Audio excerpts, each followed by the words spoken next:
I'm certainly here to talk with you about this case study and what Yarmouth has done. Hopefully you'll be able to take some of this away and apply it to your particular community. We're a community that's approximately 24,000 in size, and you heard the miles of road in the introduction. And so obviously bigger communities will do some things a little different. Smaller communities might do things differently as well. But what we'll talk about today is we're going to talk briefly about what Yarmouth is so they have a point of reference as far as what our community looks like. We're going to talk about the MS4 approach that we've taken and then other stormwater projects that CEI has helped us with. We'll do a summary and then we'll have a brief period of questions. So before we get started with the presentation, just take a really quick poll. How many people are here from local communities, municipal government? Okay, great. Thank you. That certainly helps in kind of framing how we have this, this discussion this morning. So a little bit about Yarmouth. Yarmouth considers itself to be right in the heart of the Cape. In fact, the Chamber of Commerce has a slogan, which is right up here on the top. It says, Cape Cod within reach. So it's easily to access different parts of the Cape. As I mentioned before, approximately 24,000, just under 24,000 residents. As far as area, that's another helpful tool to compare with other communities. We're approximately 25 square miles.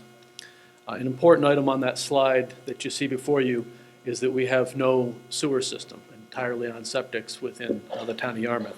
Something we're looking to change, and that's a whole other topic of wastewater planning and study, but that's not what we're here to talk about today, but it is an important component of what Yarmouth looks like. It's primarily a tourism economy, and with that said, there is a population growth that happens, as most of the Cape communities do, about 2 to 3 times our year-round population will have in the summertime. There's also a component of a significant retired population, which is important as you start to think about and frame your public engagement and outreach piece, and that's important.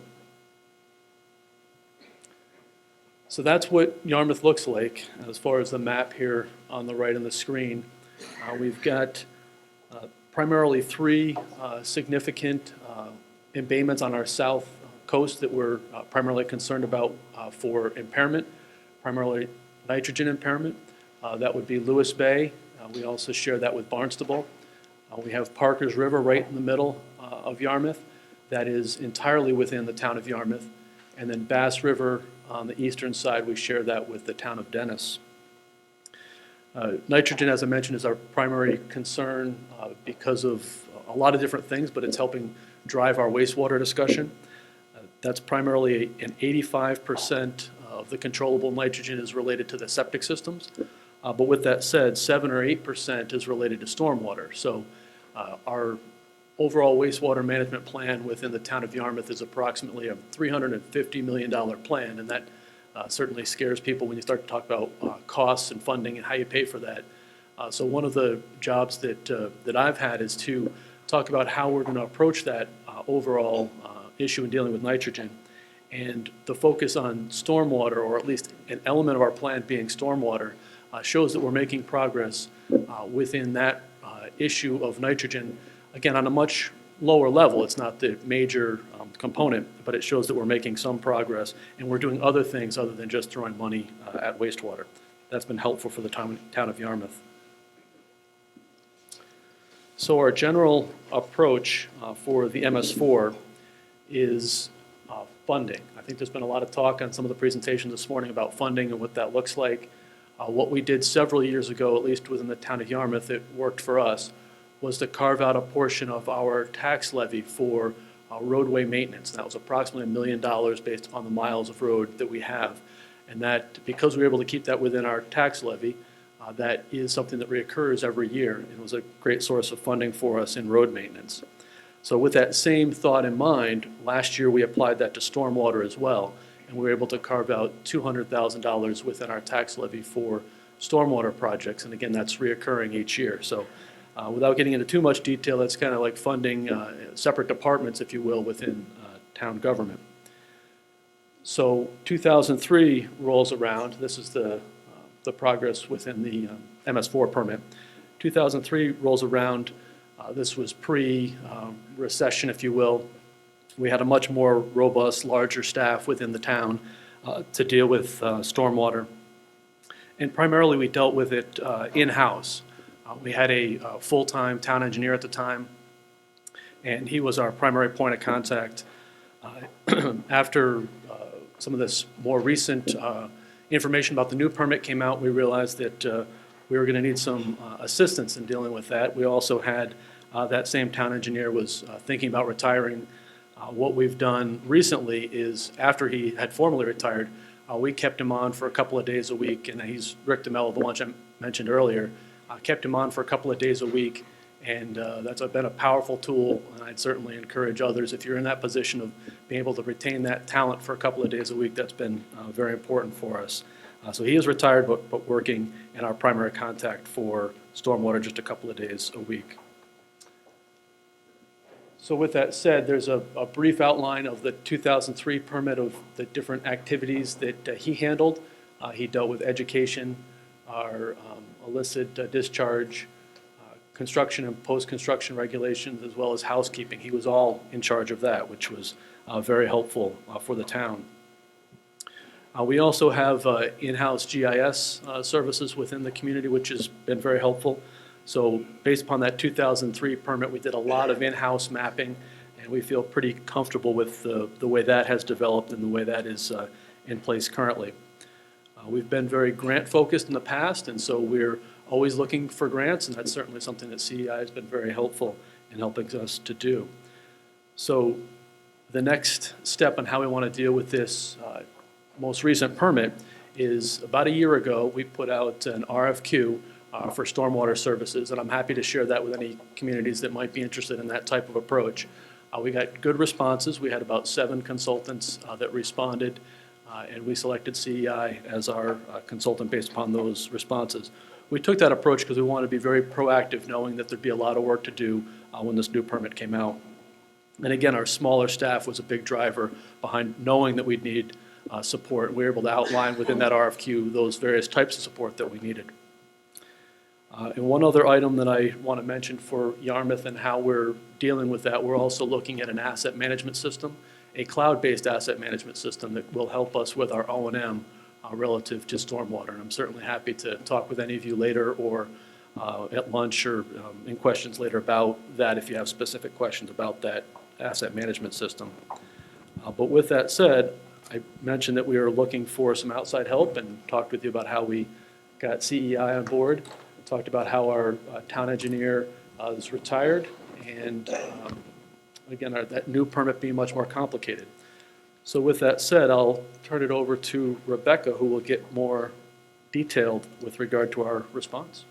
I'm Rebecca Balke, as Matt had mentioned. So I'm going to talk a little bit about how we came to work with Yarmouth and some of the things that we've done to help them through their program. We were first called in to help them with an estimate, budget. What is this program going to cost us? And at the time, there were only some draft permits available, so we had to use what was out there. But as Jeff said, they had a funding opportunity where they were able to carve out some money that they could put towards this, so they wanted to start planning for it and figure out what is this going to cost us. So we came in, we looked at the draft permits. We had been working with those for quite a while anyway. And we estimated about $200,000 to $350,000 a year. There were a lot of assumptions put into that budget estimate. Again, it was a draft permit. There were some things that we had to kind of balance. Some of the assumptions were on how many flow and outfalls there could be, because of course that impacts testing and how much testing you have to do. Follow-up sampling, so if they did have flow and outfalls that maybe came back with a hit, you might have to go back and do some additional sampling up the stream, so we had some assumptions in there for that. System vulnerability factors. This was something new in the draft permits where communities had to go out and perform wet weather sampling, so we wanted to have some estimate in there for that as well.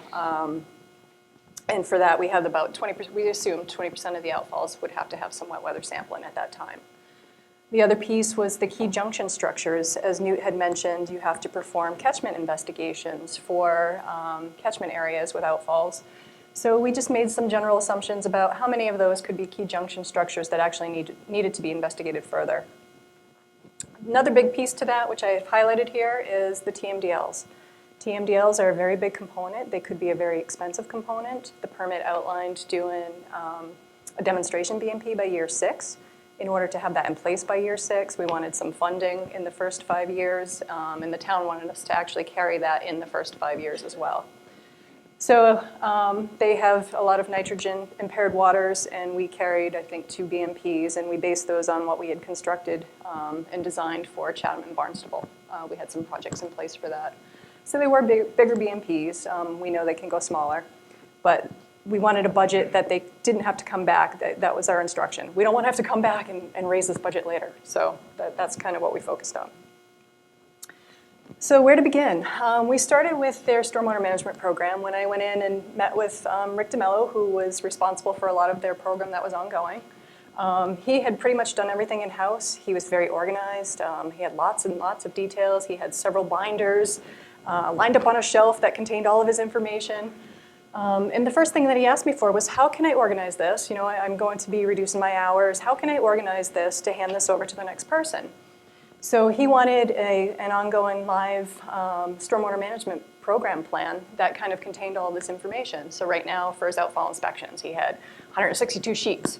He wanted to be able to compile those into one thing that somebody could pull out and take a peek at. So we helped organize that into a living document.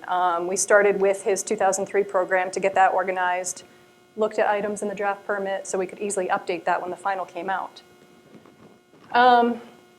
Some other pieces to that, with that we established what BMPs the town was doing and what they would be doing in the future. So we kind of had some discussions about what might come out of this in the future with the final permit coming out soon.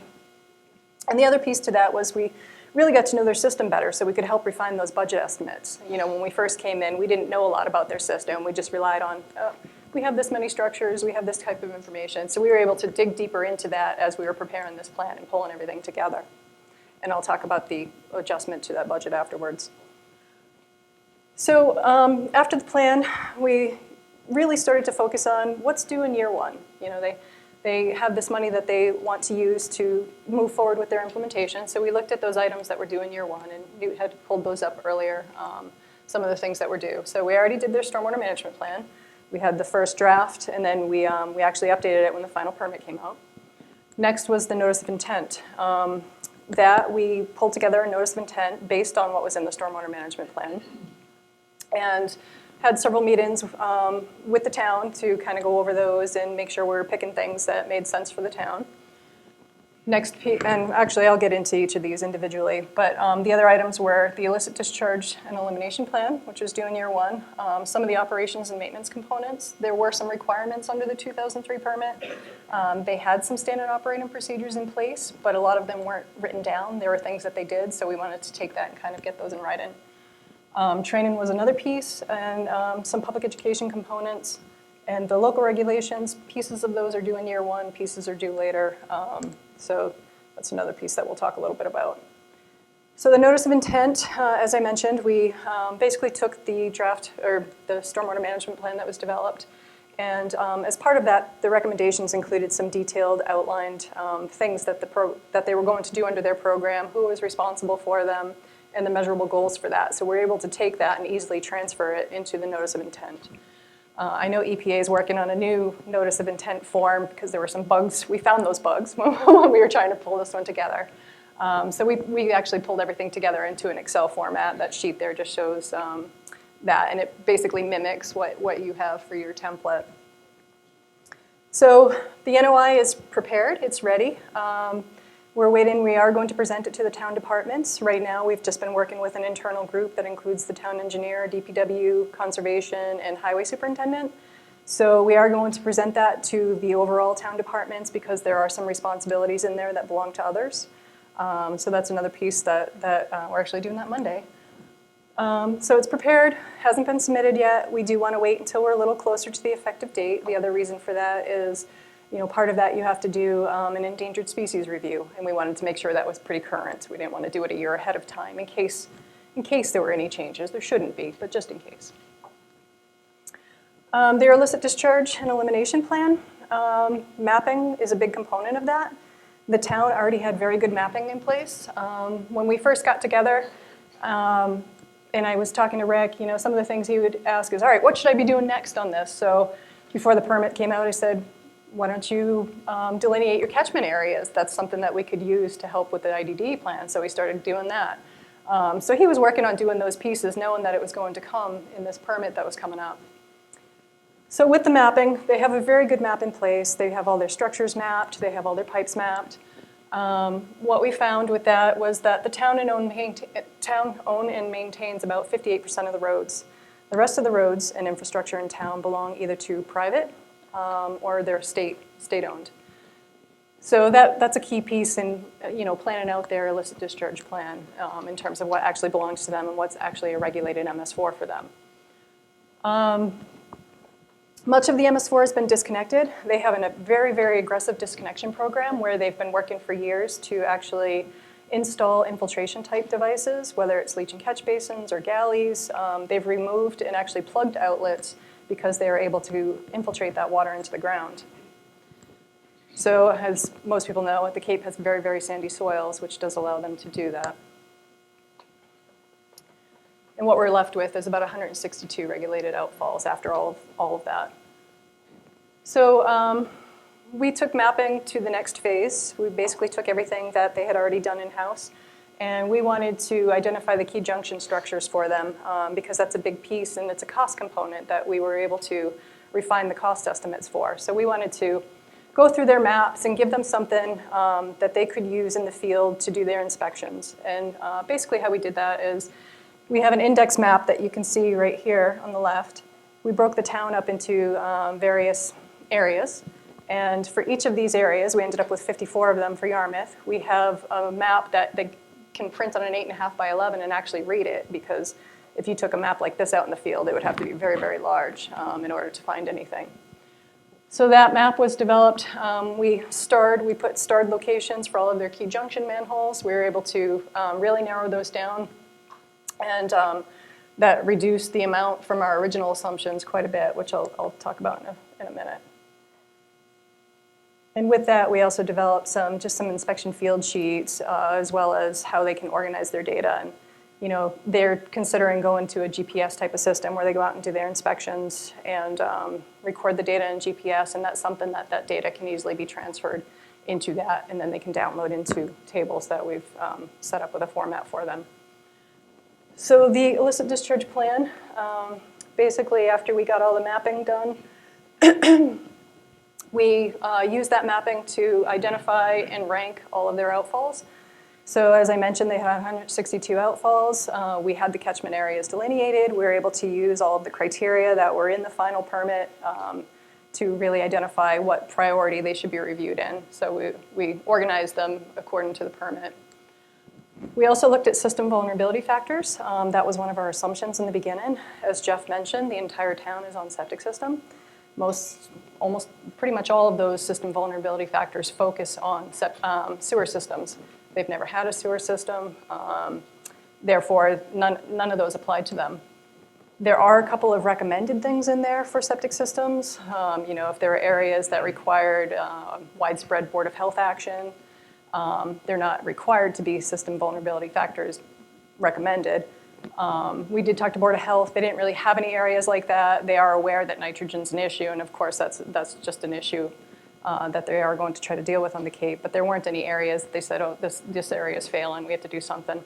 So in the end, there were no system vulnerability factors, and wet weather sampling wasn't required. So that was able to reduce our cost estimates that we originally had by quite a bit. Standard operating procedures, also as part of the illicit discharge plan, we just developed some various standard operating procedures of their sampling program. So what they do for their wet weather inspections, what they do for their catchment investigations, all of those were outlined. We did include procedures for wet weather as well. At some point, if they ever do get sewer, there could be something in the future, although with new sewer, it shouldn't be an issue. For the O&M plan, that was another piece that we worked on. As Newt mentioned, there are some components of the O&M plan that are due in year 1, and other components are due in year 2. So we pulled together about 26 standard operating procedures, and these were organized into the formats that you see up here: the parks and open space, buildings and facilities, vehicle maintenance and storage yards, and municipal infrastructure. We also added a few for spill prevention, response and reporting, and construction management. So that helped them comply with the requirement to develop the standard operating procedures for that. What we did with those is we really tried to make them more user-friendly for the person that actually has to use them. Some of the standard operating procedures that we looked at when we were pulling this together, you know, some of them were 7, 8 pages long, and they had a lot of upfront information in there that the person that's implementing it doesn't really care about. So we really boiled these down to try to get 1 or 2 pages on each, so they could actually just pull it out of a thing and look at it, flip it over if they had to. You don't have these multiple pages that you have to weed through. The other thing we did is they prepared an inventory of all of their facilities in town.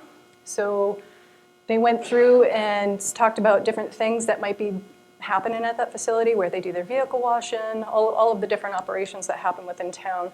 And what we did is we created a map that showed where each of those facilities are. And then we also did a matrix that really just identified, these are all the facilities, these are the SOPs that apply to it. So it's kind of a matrix showing which SOPs applied to what facilities. So somebody at that facility could easily just go to the ones that were applicable to them. Training. Training right now, we're really focusing on just trying to get everybody on board with the program. As I mentioned, you know, most of the key players right now are the DPW director, the town engineer, the highway superintendent, and the conservation administrator. There are other departments that have to be involved, particularly with some of the regulatory components, maybe with some of the enforcement. So we've had one meeting with the town head departments already, and we have another one for this Monday to go over the notice of intent and the measures that have been outlined in that. So that will be happening then. Some future plan training topics, other things that we are discussing are for IDDE investigations. The town still may be doing those in-house. So that cost estimate I gave originally, I didn't mention, was for a consultant to kind of do everything for them, their entire program. But they will still be doing some portions of the program, and some of that might be doing the illicit discharge investigations, the outfall screening. So some of the future plan topics are to help train some of their staff, maybe in implementing some of those things.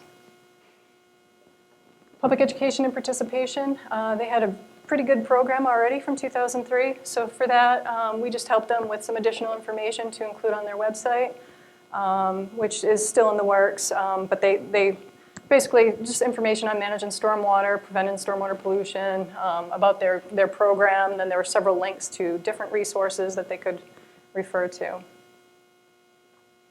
And then in their stormwater management program, we did go into the individual audiences and outlined some topics that would be good for those in consideration of both the impaired waters and just what is outlined in the permit. Local regulations, we are currently in progress for that. And what we are doing is, you know, year one, they have to have written procedures for site plan review and inspection and enforcement. Rather than breaking this up, you know, the regulations are broken up into a few different years. There's something due in year one, the ordinances are due in year two, and then there's this general review of all of the regulations for green infrastructure type practices that's due in year 4. Everything's going to be done at the same time. We recognize bylaws take time to get in place, so this is something that the town wanted to get started on now. And we will be going through all of their regulations at one time, looking for conflicts. Rather than doing it piecemeal, it should just be more efficient to do it together. So some other stormwater projects, as Jeff mentioned, they're able to use this funding that they have to help leverage grants. As I mentioned, they have several impaired nitrogen waters. So one of the things that we talked about was, all right, you have this very aggressive disconnection program. Right now, it really focuses on infiltration. They have these sandy soils. We recognize nitrogen's an issue. What if we could combine some type of nitrogen treatment into this disconnection program? And that was really the first focus for this first grant that we applied for with CZM, was to look at ways we could incorporate nitrogen improvement into roadway BMPs. So roadway best management practices that they're implementing. Instead of just putting in leaching structures, how can we incorporate a little bit of treatment in there to help target this nitrogen issue? So that was the first CZM grant. And then we had another one for climate resiliency, where we're looking at existing best management practices in town. And we're actually identifying opportunities to make improvements to those to account for climate change. So it might be providing redundancy or accounting for higher groundwater levels, things like that. And then the other piece will be 319 grants will be coming out later this year. So with these two CZM projects, which are due in June, we'll have several conceptual BMP designs already in place, and it will be perfect to roll into a 319 grant. So that's the plan for that. So after we updated the estimated budget, that original budget had not included street sweeping because it was done in-house, but they did ask me to incorporate the catch basin cleaning and street sweeping programs into this. We were able to reduce it to, from that 200,000 to 350,000, the 350 included the TMDL stuff. We were able to get it to under 200, I think it was like 186,000 a year. And as I mentioned, that included the street sweeping and catch basin cleaning. We reduced the BMPs for the demonstration projects down to 1. They likely won't need any BMPs because all of their waters now have draft TMDLs, and when you have a final TMDL, they aren't required to do a demonstration BMP at the Cape because stormwater has not been identified as the significant issue. And they have the CZM grants that they can probably use to apply for that anyway, their demonstration BMP. So the budget might even go down further, is what I'm getting at.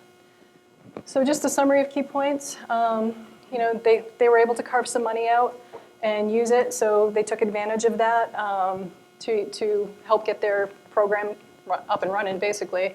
They're also using it to leverage grant funds. The on-call contract allows them to really pick and choose what they need assistance with. So, you know, if they need help in an area, they can just call us in and, you know, we can help them through that and help them train their people as well.